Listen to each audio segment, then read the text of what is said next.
banyak orang-orang di Indonesia, saya nggak tahu dari mana pendapat ini mengatakan, oh itu belajar di Saudi berarti menjadi Wahabi. Apa itu Wahabi? Ada aliran sendiri. Saya demi Allah Bapak Ibu sekalian, di atas meja ini saya bersumpah di rumah Allah ini, kalau kami waktu belajar di Madinah, belajarnya fikih semua 4 madhab. Wallahi teman-teman sekalian, kita selalu belajar hukum ini. Misalnya Imam Syafi'i berpendapat begini, dalilnya ini. Imam Ahmad berpendapat begini, dalilnya ini. Imam Malik berkata gini, dalilnya ini. Imam Abu Hanifah berkata ini, dalilnya. Semua fikih kita pelajari begitu. Nggak pernah itu fokus ke satu madhab. Dan tidak pernah kami temukan ada dosen datang, kita madhabnya Wahabi ya, jangan ikuti yang lain. Nggak pernah sama sekali gitu. Saya hadir di halaqah-halaqah para ulama, pernah saya hadir di halaqahnya Syekh Utsaimin rahimahullah, yang sekarang dianggap itu pentolannya Wahabi lah segala. Dalam majlisnya beliau sebutkan, Imam Ahmad berkata begini, Imam Syafi'i berkata begini, ini pendapatnya begini. Kembali kepada ulama-ulama sebelumnya kok. Ulama-ulama sebelumnya dianggap itu buat madhab baru. Nah, sama sekali tidak. Kami ini yang belajar, kami tahu belajar.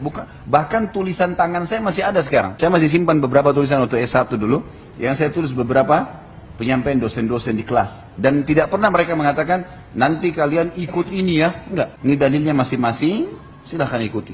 Gak pernah itu ada penyebutan, kalau memang betul itu Wahabi mazhab, kenapa dia gak bilang? Kan bisa dibilang, tapi mazhab kita Wahabi, dan gak usah dengar yang lain. Gak pernah, demi Allah gak pernah. Sama sekali. Dan saya selalu sarankan, agar semua orang-orang yang menuduh seperti ini, kalau lagi umroh atau haji, saya sarankan, coba duduk di halaqah para ulama, di Masjid Haram Nabawi, Masjid Haram Makkah dan Masjid Nabawi. Anda kan ngerti bahasa Arab, coba duduk deh. Dengarin tuh apa yang mereka bilang dari awal. Saya kalau lagi umroh, memang kalau ibu-ibu nggak bisa tentunya karena ibu-ibu sendiri. Kalau bapak-bapak sering ikut sama saya kalau saya lagi umrah. Kadang-kadang kalau di Madinah saya pindah ke halaqahnya ulama ini, misalnya malam ini. Saya bilang ini bapak terjemahannya, duduk beberapa orang saya terjemahkan. Ini beliau berbicara, letterless saya terjemahkan. Hukumnya ini kalau Allah, kalau Rasul, Allah berfirman, Rasulullah bersabda. Kalau ada pendapat ulama diangkat pendapat para sahabat, para tabi'in, para tabi'in, imam 4. Nggak ada perkataan Wahabi, nggak pernah ada keluar. Tidak pernah ada ini. Ini fitnah ini. Tidak pernah ada sama sekali. Kemudian saya terjemahkan. Setelah saya terjemahkan, bagaimana Pak pendapatnya? Bagus ya Ustaz ya. Semua ada dalilnya. Iya. Ini yang diklaim di Indonesia Wahabi. Besok pindah lagi ke halaqah subuh. Kadang-kadang malam ada pengajian. Subuh ada pengajian lagi. Saya pindah lagi ke ulama yang lain. Ini yang lain ya Pak ya. Ini dia ceramah tentang ini, tentang ini. Pasti tidak mungkin orang bisa sembunyikan kalau memang dia punya madhab tertentu. Dia bicara kan, pasti dia sampaikan. Gitu kan? Ini loh, saya terjemahkan 1 jam, 1 jam seperempat, sudah selesai. Ini loh mereka bilang, bagaimana Pak pendapatnya? Iya, semua ada dalilnya. Ini yang diklaim Wahabi di Indonesia. Besok malam pindah lagi halaqah ulama sana. Segitu juga. Di Mekah juga kadang-kadang gitu. Cuma di Mekah agak padat. Karena kegiatan ini kita padat dengan pengajian. Maka saya tidak bisa terlalu fokus di situ. Apalagi kadang-kadang banyak jemaah yang fokus dengan tawaf dan seterusnya. Di Madinah agak senggang. Maka kita lakukan di Madinah. Tapi saya sarankan teman-temannya coba. Sebelum memvonis orang, menyalahkan orang. Coba hadir, dengarin. Kalau emang ada sesuatu yang salah, tanyain. Kan ngerti bahasa Arab kan? Tanya. Mereka terbuka. Habis pengajian selalu buka pertanyaan. Angkat tangan. Syekh, saya mau tanya begini. Coba tanya. Dan selama ini pernah temukan nggak ada sholat yang beda dengan Masjid Haram Mekah dan Madinah? Ini Bapak Ibu yang pernah haji dan umrah. Ada sholatnya beda? Yang anehnya, orang-orang yang mengklaim itu Saudi itu Wahabi segala macam. Gitu kan? Mereka beli kasetnya Sudes, pasang. Sudes itu imamnya. Itu imam Wahabi itu. Kenapa didengar tilawahnya? Syekh Shuraim, ulama-ulama banyak masjid. Lah ini yang diklaim. Jadi klaim bukan pada tempatnya teman-teman. Tidak ada buktinya. Saya 7 tahun belajar, nggak pernah saya dengar satu kali pun tidak pernah ada perkataan ini pendapat Wahabi atau ini pendapat kita. Muhammad bin Abdul Wahhab rahimahullah, yang mereka anggap itu penisbatannya ke sana. Bukunya kebanyakan tentang masalah akidah, melarang orang minta-minta di kuburan, melarang orang berbuat kemusyrikan, hal yang positif gitu. Nggak ada sesuatu yang memang diklaim ini sebuah mazhab. Allahu a'lam.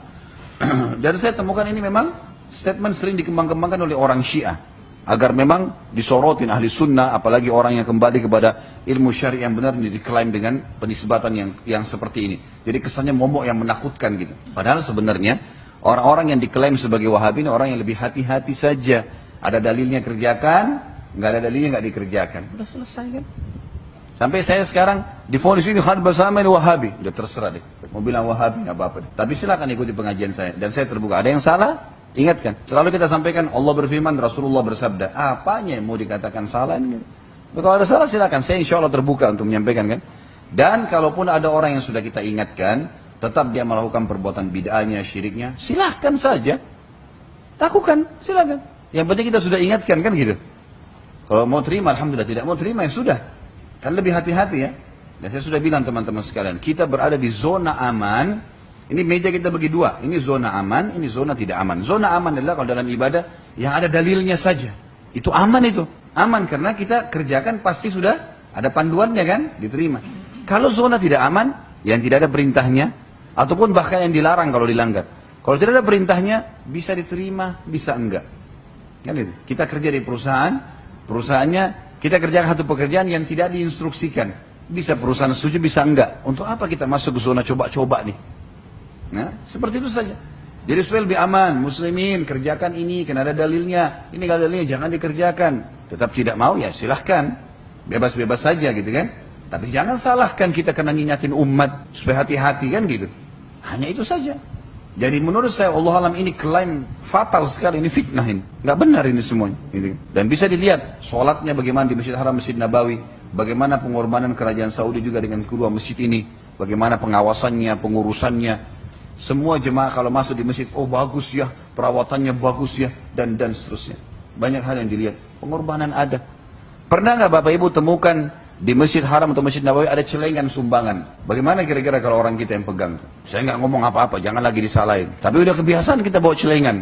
Nggak pernah loh itu ada. Bahkan masjid tower besar jam itu, yang besar di Mekah itu tertulis besar-besar wakaf dari Raja Abdul Aziz. Itu tanah dibeli pakai uangnya Raja Abdul Aziz, dibebasin. Waktu beliau meninggal, anak-anaknya ambil uangnya diwakafin, dibangunin building. Semua hasilnya, hotel di situ, mal-mal yang disewakan sama pedagang-pedagang, itu masuk ke pembangunan masjid semua itu. Banyak orang tidak tahu pengorbanannya mereka gitu ya. Cuma dicari keburukan, cari kesalahan dan segala macam hal. Gitu.